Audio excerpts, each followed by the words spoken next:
អ្វីដែលសំខាន់បំផុតក្នុងជីវិតតើគឺជាអ្វីចិត្តរបស់មនុស្សរមែងគិតសម្រេចផ្លូវរបស់ខ្លួនតែគឺព្រះយេហូវ៉ាដែលព្រះអង្គតម្រង់ជំហានគេវិញសុភាសិតចំពុក16ខ9យើងច្រើនតែជ្រើសរើសលុយជាអ្វីដែលសំខាន់បំផុតក្នុងជីវិត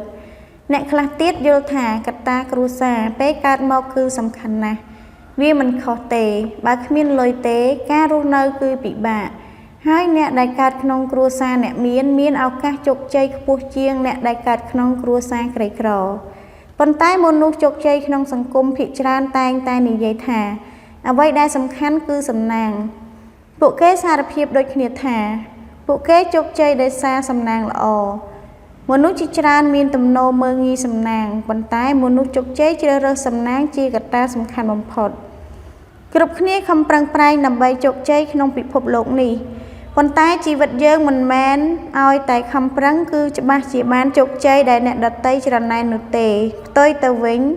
មនុស្សជាច្រើនខំធ្វើការខ្លាំងណាស់ប៉ុន្តែមិនបានជោគជ័យហើយអស់សង្ឃឹមហេតុផលគឺសាមញ្ញណាស់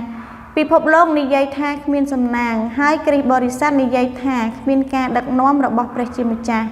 បើគ្មានការដឹកនាំរបស់ព្រះក្នុងជីវិតយើងទេយើងមិនអាចឈ្នះក្នុងជីវិតបានទេ